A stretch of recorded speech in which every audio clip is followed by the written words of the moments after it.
안녕하세요. 저는 한국화장품전문가협회 일기 수석 강사를 맡고 있습니다. 여러분과 함께 맞춤형 화장품 조제관리사, 화장품 제조 및 품질 관리 수업을 맡게 된 최선화라고 합니다. 만나서 반갑습니다. 자, 이번 시간에는 이 교재를 이용해서 여러분들과 수업을 진행하도록 하겠습니다. 자, 먼저 보시면 차례를 보도록 하겠습니다. 목차를 보시면 자, 첫 번째 챕터인 화장품 원료의 종류와 특성. 자, 화장품을 만드시려면 들어가야 되는 재료들이 있죠. 그래서 그런 원료들에 대해서 배우시고 얘네들은 어떠한 성질이 있는지 어떠한 역할을 하는지에 대해서 배우실 거고요. 자, 두 번째 챕터인 화장품의 기능과 품질. 화장품은 단순히 보호하는 것 외에 어떠한 기능을 가지고 더 유익한, 유효한 성분들이 있고 이러한 것들이 어떤 부분에서 저에게 도움이 되는지, 그래서 품질 요소 부분까지 같이 배워보도록 하겠습니다. 3챕터인 화장품 사용 제한 원료. 자, 화장품에는요, 모든 것들을 좋다라고 해서 무조건 쓸 수 없고요. 자, 사용을 제한하는 원료가 있고요. 사용 한도 원료가 있습니다.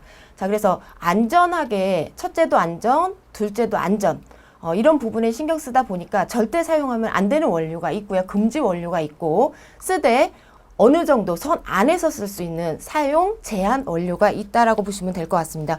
굉장히 중요하고요. 저희가 맞춤형 화장품 판매업을 하시려면 안전이 우선이기 때문에 이 원료에 대해서 여러분들이 정확히 아시는 게 중요하다고 말씀드릴 수 있습니다. 자, 네 번째 챕터는 화장품 관리. 자, 저희가 화장품을 한번 사면 보통 이제 1, 2년, 3년까지도 쓰는데 관리를 어떻게 해야 하고 이런 것들이 안전성을 위해서 사람이 쓸 때 안전하게 쓰기 위해서는 화장품을 있는 방법, 내가 언제까지 써야 되고 이런 부분에 대해서 전반적인 것들을 배워보도록 하겠습니다. 자, 다섯 번째 챕터는 유해사의 판단 및 보고에 대해서 배우도록 하겠습니다. 자, 이런 화장품을 잘못 사용했을 때 어떻게 나타나는 그러한 유형, 뭐 알러지나 독성 이러한 것들로 인해서 내지는 화장품을 썼는데 어떤 내분비계 이상을 초래한다든지 이런 부분에 대해서 알아보고 이런 것들을 평가를 어떻게 하는지 식약처, 식품의약품안전처장이 이런 것들에 관해서 여러 가지 사례들이 있는데요. 그래서 화장품 제조 및 품질 관리에서는 말 그대로 화장품에 대한 원료들의 품질 관리에 대한 부분이다라고 보시면 될 것 같고, 자, 여기는 저희가 판매업자가 세 업자가 있는 거 아시죠? 첫 번째 화장품 제조업자, 두 번째 화장품 책임 판매업자, 세 번째 2020년 3월 14일부로 새로 도입된 맞춤형 화장품 판매업자 이 세 가지가 있는데요. 이 품질 관리는 화장품 제조업자의 입장에서 보신다라고 하시면 이해가 편하실 수 있습니다. 그래서 이 과목인 화장품 제조 및 품질 관리는 화장품 제조업자의 입장에서 여러분들이 관찰하시면 내용이 조금 더 편리하시리라 봅니다. 자, 그러면 이 과목인 화장품 제조 및 품질 관리는요, 어떻게 시험이 출제되는지에 대해서 알아보도록 하겠습니다. 자, 이 과목은 선다형, 오지선다형이고요. 20문제가 출제가 되고 주관식이 5문제 있습니다. 그래서 250점 만점이고 저희가 시험을 치르는 맞춤형 화장품 조제관리사는 1000점 만점입니다. 그래서 여러분들이 이런 부분 생각하시면 주관식이 있다? 그러면 여러분들이 쓰셔야 되는데 쓰실 때 받침이 틀리거나 고유명사를 틀리게 쓰시면 틀리게 나올 수밖에 없거든요. 그래서 정확히 써보시는 것 또한 중요하다고 다시 한번 강조드리겠습니다. 자, 페이지 9페이지 두 번째 과목 시작하도록 하겠습니다. 자, 챕터 1이고요. 화장품 원료의 종류와 특성에 대해서 배우실 텐데 화장품에 들어가는 원료들은 어떤 것들이 있는지 알아보도록 하겠습니다. 그럼 화장품이 뭔지를 먼저 헤아려 봐야겠죠. 아침에 화장품 다 바르셨나요? 저희가 엄마 뱃속에서 응애하고 태어난과 동시서부터 죽기 전까지 저희는 화장품을 써야 됩니다. 그래서 화장품법에 의하면 저희가 남녀노소를 막론하고 태어난과 동시에 죽을 때까지 발라야 하니 의약품과 구별되는 부분에 대해서 여러분들 생각하시고, 자, 이런 화장품은 그러면 효능 효과가 경미하게 나타나야 되는 부분을 여러분들이 인지하시고 원료들도 생각해 보시면 될 것 같습니다. 먼저 화장품에 대해서 알아보도록 하겠습니다. 자, 화장품이라고 하는 거는 여러분들이 보통 쓰시는 화장품이다. 이 화장품은 크게 두 가지로 나눌 수 있습니다. 첫 번째는 주성분. 화장품을 만들 때 기본 베이스라고 보시면 됩니다. 그래서 모든 화장품은 얘네가 기본으로 해서 들어가야 된다라고 보시면 될 것 같고요. 두 번째, 여기 안에다가 어떠한 요소들을 첨부한다라고 보시면 됩니다. 그래서 첨가제라고 크게 나눌 수가 있죠. 자, 화장품에 있어서 주성분이라고 하는 거는 여러분들 피지 막이랑 같다라고 보셔도 됩니다. 자, 우리 피지막이라고 하는 거는 물과 기름이 잘 섞여 있는 거를 피지막이라고 하죠. 그래서 저희 어떤 보호막 역할도 하고요. 화장품도 같습니다. 저희에게 보호하는 역할을 하기 때문에 외부의 어떤 침입, 세균이나 미생물로부터의 어떤 방어하는 역할이다 라고 보시면 될 것 같고요. 그래서 피지막하고 비슷하다라고 보시면 될 것 같아요. 그래서 수성 원료, 물과 같은 수성 원료가 있고요. 그럼 또 뭐가 있을까요? 유성 원료가 있겠죠. 유성 원료가 있습니다. 자, 여러분들도 아시다시피 물과 기름은 섞이나요? 섞이지 않나요? 섞이지 않습니다. 그러면 피지막 같은 경우는 우리 인체에서 자연적으로 만들어지는 거기 때문에 잘 섞일 수 있지만 인위적으로 만드는 화장품은요, 물과 기름이 섞이지 않습니다. 그럼 얘네들을 섞게 해주는 어떠한 역할이 필요하겠죠? 그 애를 뭐라고 하냐면 여기에 들어가는 얘네들을 교집합, 섞어주는 역할을 하는 게 계면, 들어보셨을 거예요. 계면 활성제라고 합니다. 자, 이 계면 활성제의 역할은 수성 성분인 물과 유성 성분인 기름의 이 벽을 무너뜨려서 얘네들이 균질하게 잘 섞이도록 하는 그러한 역할을 하는 게 계면 활성제다라고 기억을 하셔야 되고요. 이 화장품에 들어가는 이 원료들은 여러분들이 인지하시고, 아, 얘네가 베이스고 뭐고, 그 다음에 첨가되는 것들이 이 화장품의 어떤 특징, 효과성, 그 다음에 어떤 안전하게 지킬 수 있는 부분이다라고 생각하시면, 자, 베이스가 있고요, 주성분에. 자, 첨가제에는 어떤 것들이 있겠습니까? 그러면, 자, 첫 번째는 얘네들이 물과 기름이 섞이긴 했지만 내가 화장품을 한번 사면 보통 한 3년 정도의 유효기간이 있다고 말씀드렸잖아요. 쓰는 동안 안정하게 만들어야 됩니다. 자, 사람이 안전한 것도 맞고요. 화장품 자체가 변질되거나 변폐되거나 그 다음에 변취되거나 이러하면 안 되겠죠. 그래서 안정제의 역할이 필요하고요. 두 번째, 자, 화장품이 있으면 얘네가 안전하다라고 해서 얘의 가치를 올릴 수 없습니다. 그래서 저희가 화장품을 보고 어떤 가격이 책정되는 거는요, 얘가 가지고 있는 어떤 유효성, 기능성이다라고 보시면 될 것 같습니다. 그래서 다른 말로 상품성이라고도 할 수 있습니다. 상품성. 자, 화장품은 주성분과 첨가 성분으로 되어 있고요. 첨가제라고도 합니다. 자, 주성분이라고 하는 거는 우리 기본 베이스예요. 피지막처럼 나를 지켜주고 어떤 외부, 어떤 안 좋은 유해 환경으로부터 어떤 미생물, 세균으로부터 방어하는 역할을 한다라고 하면은 첨가제, 첨가 성분은요, 이 화장품을 안정화시키고, 그죠? 쓰는 동안 내가 안정하게, 피부에 무리가 없게, 화장품 자체가 변하지 않게 하는 그런 안정화제의 어떤 역할을 하고, 그 다음에 유효성, 내가 이거를 왜 쓰는지. 제 피부 같은 경우 약간 까마잡잡한데요. 저는 미백 제품에 기능성 있는 화장품을 씁니다. 여러분들 각자의 어떤 필요한 부분이 있으실 거예요. 기능성이다라고 말씀드릴 수도 있고, 그런 상품성을 가지고 화장품을 만든다라고 보시면 됩니다. 그래서 내가 원하는 스타일의 기능성을 가지고 화장품을 선택하시겠죠. 자, 여러분들이 화장품을 선택하러 가시면 제일 먼저 하시는 행위가 뭐죠? 뚜껑을 열습니다. 열고 나면 제일 먼저 하는 게 향을 먼저 맡아봅니다.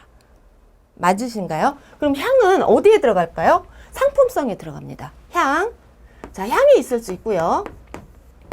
두 번째, 그 다음 해보는 행위가 요즘에는 견본폼이 있어서 본인들이 한번 다 발라보고 원하면은 사고 그렇지 않으면 사지 않을 수 있도록 그런 시스템들이 다 되어 있는데요. 두 번째는 어떤 사용성이에요. 내가 발랐을 때 텍스처 끈적이는 거 싫어하시는 분들도 있고요. 어떤 분들은 약간 내가 건조하기 때문에 약간 찐득찐득한 걸 좋아하시는 분들도 있습니다. 그런 부분들의 사용성에 대해서 상품성에 들어가겠죠. 나는 이런 게 좋아. 난 산뜻한 게 좋아. 나는 어느 정도 보습 효과가 진한 게 좋아. 자, 이런 텍스처, 질감이라고 할 수 있겠죠. 질감. 또 뭐가 있을까요? 상품성에는 향이 있고 질감이 있고 그 다음에 여러분들 기능성이라고 나와 있는 화장품의 유효성에 대해서 생각해 보실 수가 있습니다.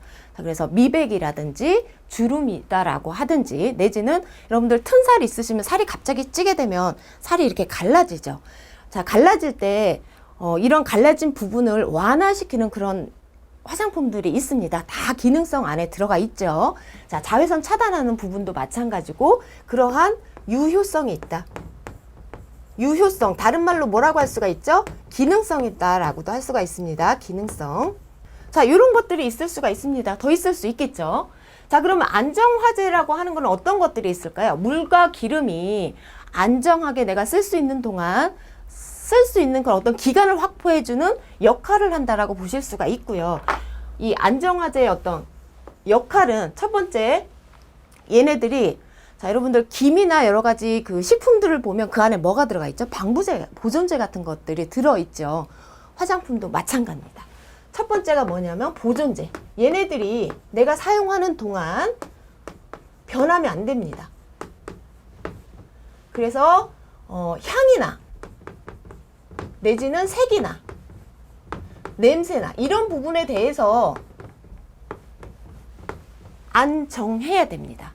혹시라도 향이 변했다, 색이 변했다, 변취, 냄새가 난다. 그러면 이 안정성이 깨진 거고요. 화장품이 발랐을 때 어떤 자극이나 알러지가 일어날 수 있다고 보실 수 있습니다. 자, 두 번째 뭐가 있을까요? 자, 모든 물이 들어간 거에는요, pH 조절제라고 하는 수소 이온 농도, 물에 얼마 정도 녹아 있는지에 대한 pH 농도가 있을 수 있고요. 그래서 pH 조절제라고 할 수가 있습니다. 자, 요게 책마다 또 약간 표현이 틀리기도 하는데요. 완충제라고도 합니다. 완충제. 자, 그 다음에 세 번째 한번 보도록 할게요. 세 번째. 뭐가 있을 수 있을까요? 산화방지제. 자, 유성 성분이 있기 때문에 기름 같은 경우는 뚜껑을 열어놓으면 어떡하죠? 찌듭니다. 자, 상태가 바뀌는 거겠죠. 그래서 산화방지제가 있다.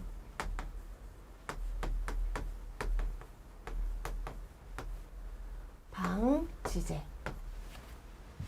또 뭐가 있을 수 있을까요? 자, 그 다음에 물에는 이온 같은 것들이 있을 수 있습니다. 아리수 같은 경우에는요, 우리가 보통 수돗물이라고 말씀드리죠. 거기에는 이온들이 있을 수 있는데 이런 것들을 안정화시키고 이온들을 잡고 있는 역할을 하는 게 금속 이온 봉쇄제라고 하는 것이 있습니다. 금속 이온 봉쇄제.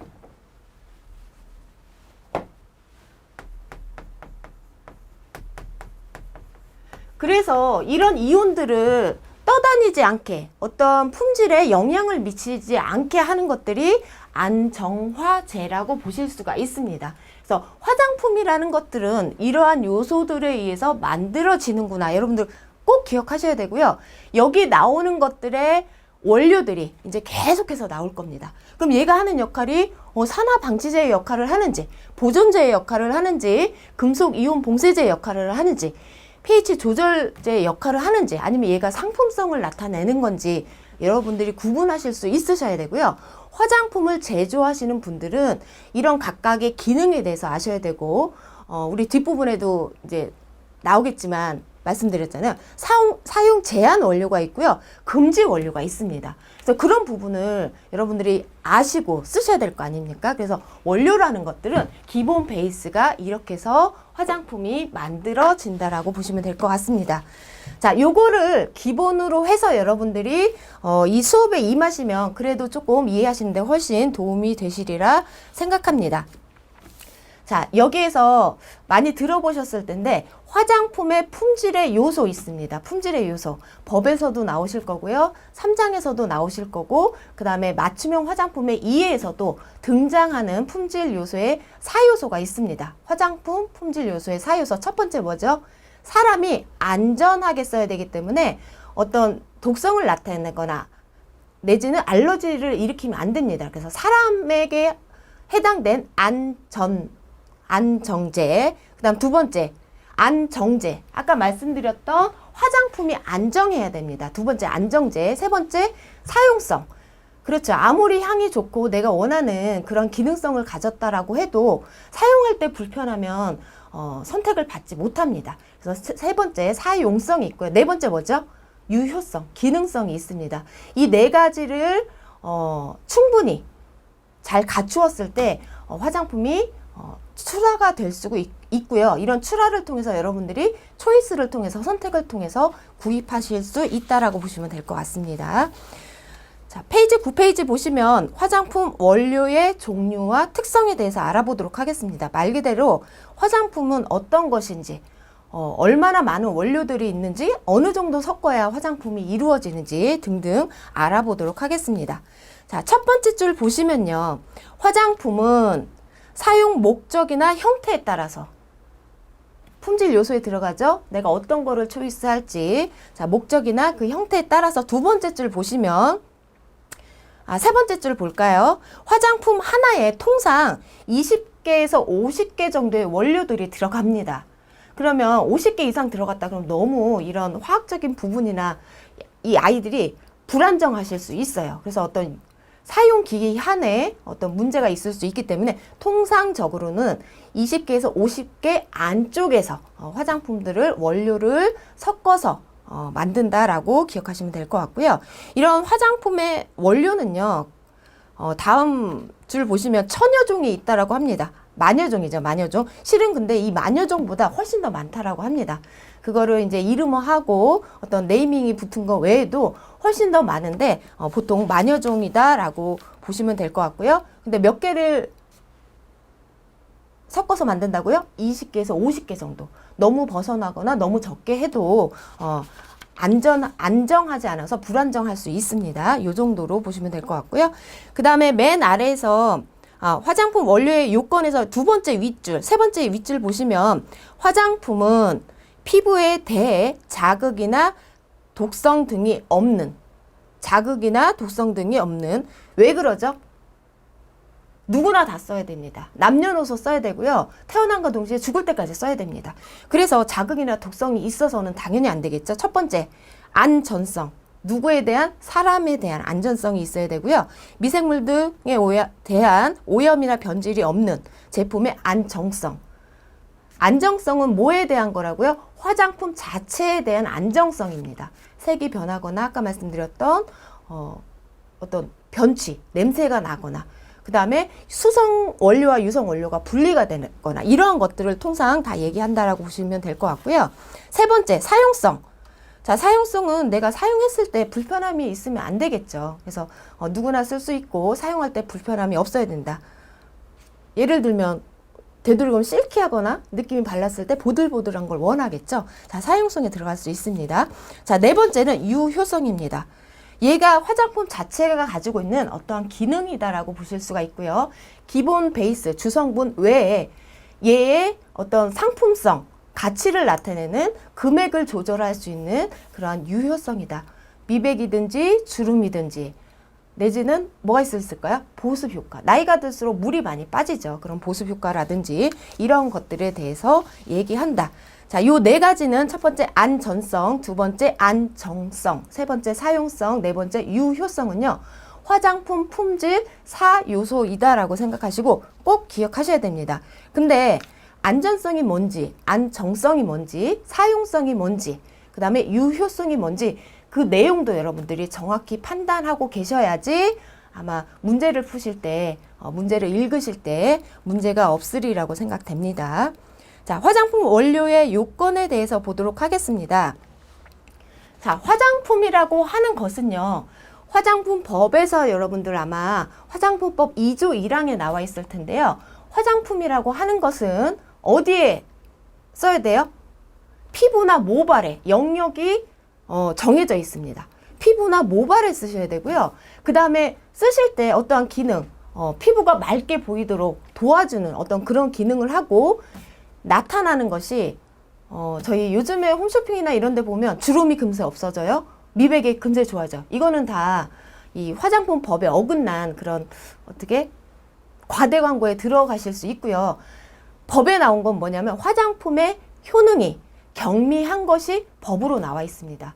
왜냐하면 약이라는 거는 저희가 먹었을 때 효과가 금세 나타나야 되지만 화장품이라는 것은 내가 평생을 두고 써야 되기 때문에 어떤 그 효능이 많으면 안 됩니다. 그래서 그 효능이 경미해야 된다. 이 부분을 여러분들 꼭 기억하셔서 화장품이라고 하는 거는 나한테 어떻게 갑자기 좋아진다? 이거는 부작용도 클 수 있다라고 보실 수 있고 혹시 과대 광고 아닌가 하는 그런 의심도 해보실 필요가 있다라고 보시면 될 것 같습니다. 자, 그래서 화장품은 피부나 모발에 영역이 정해져 있고요. 두 번째 줄 보시면 자, 첫째, 사용 목적에 적합한 기능이 있어야 하고 둘째, 피부에 대한 안전성이 우수해야 하며 셋째, 산화 등에 대한 안정성, 산화 방지제 이런 것들도 있을 수 있겠죠. 네 번째, 페이지 넘기시겠습니다. 불쾌한 냄새나 이런 것들이 적고 품질이 일정하게 유지된다라는 이런 부분들을 이 아이가 화장품이 사용하는 동안 지켜져야 합니다. 그래서 이런 것들을 다 테스트를 거쳐서 화장품이 출하가 된다라고 보시면 될 것 같고요. 자, 이거는요. 화장품 안전 기준 등에 관한 규정에 다 나와 있는 부분입니다. 그래서 보시면 식품의약품안전처장이 고시한 내용이고요. 화장품에 사용할 수 없는 원료. 제가 아까 말씀드렸다시피 화장품에 아무리 좋아도 해가 있거나 어떤 피부에 트러블을 유발하거나 이런 것들은 사용 금지 원료가 있고요. 그 다음에 사용상 제한하는 원료가 있습니다. 자, 보존제 같은 경우는요. 단독으로 쓸 때 0.4%까지 넣을 수가 있습니다. 파라벤 종류 예를 들어서 보존제 하나 넣었다. 그러면 0.4%까지 넣을 수가 있고요. 2개나 3개 정도 넣었다 그러면 0.8% 안에 사용상의 제한이 있어야 됩니다. 자, 보존제는 여러분들이 요즘 화장품 고르실 때 파라벤 같은 경우 굉장히 이슈가 많이 돼서 안 들어간 게 좋다라고 생각하실 수도 있고요. 실질적으로 그런 부분이 있긴 한데 보존제는 저희가 사용함에 있어서 말 그대로 안정에 대한 부분입니다. 그래서 내가 사서 오픈해서 쓰는 동안은 안정해야 되는데 그래서 보존제는 꼭 필요한 부분 중에 하나인데 이것 또한 여러분들이 선택해서 쓰실 수 있고 사용상에 한도가 있는 그런 보존제를 여러분들이 알고 계시고 많이 넣었다? 그럼 피부가 트러블이 나실 수 있겠죠. 이러한 것들을 전반적으로 이 과목인 화장품 품질에 대한 부분, 제조에서 품질에 관한 부분을 사용상 제한 원료까지 해서 여러분들이 전반적으로 다 아셔야 돼서 조금은 어려우실 수 있겠지만 앞으로 여러분들이 계속적으로 사용하셔야 될 화장품이고 그 다음에 맞춤형 화장품 판매업을 하시려면 이 부분은 정확히 알고 계셔야 되니까 어렵다라고만 생각하시지 말고 내가 꼭 알아야 되는 부분이다라고 기억하셨으면 좋겠습니다. 자, 그 다음에 맞춤형 화장품에 사용할 수 있는 원료 기준, 유통화장품 안전관리 기준에 대한 규정입니다. 유통화장품 안전관리는 세 번째 과목에 들어가 있죠. 그래서 실질적으로 2과목과 3과목은요, 크로스오버예요. 얘네들이 내용이 분리될 수가 없어요. 왜냐하면 품질하고 안전은 같이 갈 수밖에 없거든요. 그래서 안전관리는 객관식만 25문제가 나오잖아요. 그래서 250점 만점인데 품질관리 같은 경우는 선다형 20문제에 주관식 5문제가 있습니다. 근데 안전관리나 품질관리나 얘네들이 둘 다 내용이 겹쳐지기 때문에 혹시라도 안전관리여도 주관식이 나올 수 있다. 그래서 여러분들이 정확하게 고유명사나 낱말들을 정확히 쓰실 수 있도록 눈으로만 보셔서 공부하시는 거는 별로 의미가 없습니다. 써보시고 자꾸 들어보시고 내가 입으로 밖으로 내보내서 자꾸 내 귀에 듣고 그 다음에 쓰시는 게 가장 중요하다라고 말씀드릴 수가 있습니다. 자, 이 과목은 외울 게 너무너무 많아요. 너무너무 많지만 여러분들이 꼭 아셔야 되는 부분이니까 겁먹지 마시고요. 제가 반복하는 부분들은 꼭 알고 가셨으면 좋겠습니다. 자, 화장품 원료의 분류에 대해서 보시면 화장품 원료로 쓰이는 천연과 합성 원료는 크게 자, 수성 원료와 유성 원료, 계면활성제 등으로 분류할 수 있다. 자, 이거를 다른 말로 뭐라고 하죠? 주성분이다라고 한다. 자, 이 주성분 안에 다른 것들을 더 넣어서 안정화시키고 그러한 기능들을 높인다라고 보시면 될 것 같습니다. 자, 수성 원료란 물에 녹는 성분을 뜻하고요. 그래서 저희가 보통 녹기도 하고 물하고 친하다 그러면 저희가 수성 원료라고도 하지만 친하다 그러면 친수성이다라고도 합니다. 자, 그 다음에 유성 원료란 기름에 녹는 성분을 말한다. 다른 말로 친유성이다라고 또 합니다. 자, 화장품 제조를 위해서는 수성 원료와 유성 원료를 적절히 섞을 수 있는 계면활성제가 필요하다. 말씀드렸죠. 아까 이제 말씀드린 부분은 여러분들이 이 화장품에 대해서 전반적인 원료를 이해하시려면 이 기초적인 부분을 놓치시고 가시면 이해가 되실 수 없기 때문에 말씀드렸던 부분입니다. 자, 그 다음에 또 색조 화장품의 기능과 색채를 부여하는 색소가 있다. 자, 이런 것들은 어떤 상품성, 그 다음에 유효성에 관계되는 부분도 있을 수 있겠죠. 기능이다라고 했으니까. 자, 그렇게 보시면 될 것 같습니다. 그래서 화장품 품질의 요소가 여기 다 안에 들어가 있다라고 보시면 될 것 같고요. 그 다음 줄 보도록 하겠습니다. 자, 화장품은 물리적으로 볼 때 수성 원료와 유성 원료를 계면활성제를 이용하여 적절히 혼합하고 계면활성제의 역할은 수성과 유성이 섞이지 않기 때문에 얘네들의 장벽을 낮춰서 섞게 하는 역할이다. 자, 그래서 유효 성분 등을 첨가함으로써 사용 목적에 맞는 제품을 개발하여 알맞게 상품화하는 것을 얘기합니다. 다 기억나시죠? 자, 연결해서 보시면 될 것 같습니다. 자, 그 다음에 아래줄 보시면 자, 화장품에는 안정성이 확보된 원료를 사용하셔야 됩니다. 자, 그 아래줄 보시면 사용에 제한이 있는 원료, 그 다음에 사용할 수 없는 원료. 자, 사용에 제한이 있는 원료는 아까처럼 보존제처럼 자, 섞었을 때 보존제가 두세 개 들어갔다? 그럼 0.8%를 넘어가면 안 됩니다. 근데 보존제는 하나 들어가는 것보다는 두세 개가 들어갔을 때 화장품을 훨씬 더 안정화시킵니다. 이거 안 좋은 건데 하나만 쓰는 게 더 좋지 않아요? 생각하실 수 있으시겠지만 실질적으로 보존제는 하나 들어가면 불안정합니다. 그래서 대체적으로 보존제는 두세 개가 들어간다. 그러면 사용 제한 원료잖아요. 그래서 0.8% 안에 이 두 개를 넣든 세 개를 넣든 이 프로테이지가 들어와야 합니다. 이해되시죠? 하나를 넣었을 때는 0.4% 정도 사용하시면 될 것 같고요. 그 다음에 사용할 수 없는 원료, 금지 원료입니다. 금지라는 것은 절대적으로 들어가면 안 되는 원료다라고 보시면 될 것 같습니다. 그래서 사용 금지 원료가 뒤에 이제 쭉쭉쭉쭉 나올 거예요. 아, 이런 것들은 절대로 들어가면 안 되겠구나. 화장품을 사셨을 때 뒤에 주성분을 보셔야 됩니다. 앞으로는 여러분들도 많이 공부를 하셔서 내 몸에 좋은 거, 안 좋은 거 구분하셔서 사용하실 수 있어야 되고요. 실은 판매하시는 분들보다 소비자들이 더 똑똑하십니다. 요즘은 매체들이 많이 발달이 되고 하다 보니까 더 많이 알고 계세요. 그래서 판매하시는 분들이 정말 공부를 하시지 않으면 고객들한테 어떻게 보면 창피할 수 있는 이런 상황들이 많이 벌어지더라고요. 그래서 열심히 하셨으면 좋겠습니다. 자, 한편 화장품 전성분 표시제 시에 지금 저희 나라는요, 화장품이 뒤에 주성분을 보시면 주성분, 전성분이 다 표시하게끔 되어 있습니다. 그 전에는 문제가 되는 사용상 제한 원료나 금지 원료는 당연히 안 들어가니까 제한 원료에 대해서만 적었다라고 하면 요즘은 현재는 주성분이 다 들어갑니다. 그래서 앞쪽에 있다, 주성분을 봤을 때 앞쪽에 있다, 그럼 많이 들어갔다. 자, 밑으로 갈수록 뭐다? 적게 들어간 원료다. 자, 적게 들어갔다라고 하는 거는 조금 더 다시 달리 생각을 하시면요, 많이 넣으면 위험할 수 있는 성분이다, 원료다라고 보실 수도 있습니다. 자, 그래서 대부분 전 성분에서 위쪽에 있는 것들은 물과 수성 원료와 유성 원료들이 많고요. 아래쪽으로 갈수록 상품성을 나타내는 향이나 색소나 이런 것들이 들어가 있습니다. 그래서 향이나 색소들은 상품성을 나타내기도 하지만 피부에 어떤 알러지나 독성들을 또 나타낼 수 있어서 적게 들어가야 됩니다. 그래서 전성분을 보실 때 앞쪽에 있네, 많이 들어가 있구나, 밑에 쪽에 있네, 요것들은 약간 자극이 될 수 있구나, 그래서 트러블을 낼 수 있는 성분이구나 정도는 여러분들이 기억하셨으면 좋겠고요.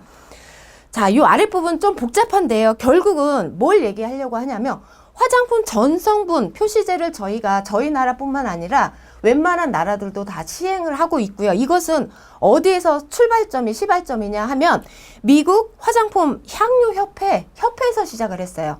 그래서 거기서는 미국 화장품 원료 규격집이 있어서 여기에서 발달을 해서 국제 화장품 성분명 INCI라고 하는 여기서 이제 전체 나라에서 볼 수 있는 원료집을 만들었는데 성분명에 대해서 이거는 어디서 가지고 왔다? 미국에서부터 시작되었다라고 보시면 될 것 같고요. 저희 나라에서는요, 대한화장품협회에서 화장품 성분 사전이라고 하는 것을 목록을 만들어 놨습니다. 그래서 화장품의 이름이, 원료의 이름 같은 것들을 정확하게 해서 올려놨고요. 이런 원료의 표준화, 이런 것들을 저희가 전성분 표시제에 다 기록을 해놨다. 그래서 이런 것들은 제가 말씀드렸다시피 사람마다의 고유명사 이름이 있듯이 화장품도 정확하게 기록하시는 게 굉장히 중요하고요. 틀리게 쓰시면 안 돼요. 예를 들어서 산 같은 걸 엑시드라고 하잖아요. 읽을 땐 엑시드인데 실질적으로 쓸 때는 애시드라고 써야 됩니다. 자, 이거는 산이죠. 산인데 자, 우리가 읽을 때는 엑시드라고 드라고 읽지만 실질적으로 표기명이 틀립니다. 뭐라고 써야 되냐면 에시드라고 쓰셔야 됩니다. 자, 이게 맞는 표기명이다. 그래서 여러분들이 여기 나오는 것들은 조금 자세히 보셔야 되고 이런 것들은 사전에 그 다음에 명칭에 대한 표준화를 통해서 저희가 쓰고 있구나 정도는 기억하셨으면 좋겠습니다. 자, 시발점은 이 원료에 대한 이런 이름들은 자, 미국에서부터 시작해서 저희가 전 세계적으로 사용하고 있다라고 보시면 될 것 같습니다. 자, 다음 페이지 보시면 여기 굉장히 많이 나와 있는데 여러분들 보시면 조금 헷갈리실 수도 있습니다. 그래서 제가 이번 시간에는 화장품에 대한 전반적인 것들을 말씀드렸다라고 하면 다음 시간에 제가 어떤 것들이 있고 이런 원료들은 어떻게 쓰여지고 이런 부분에 대해서 수업하도록 하겠습니다. 자, 오늘 수고 정말 많으셨고요. 어려우면 어려울 수 있지만 여러분들이 자꾸 눈에 익히시고 반복하심으로써 자기 거를 만드셨으면 좋겠습니다. 수고 많으셨습니다. 감사합니다.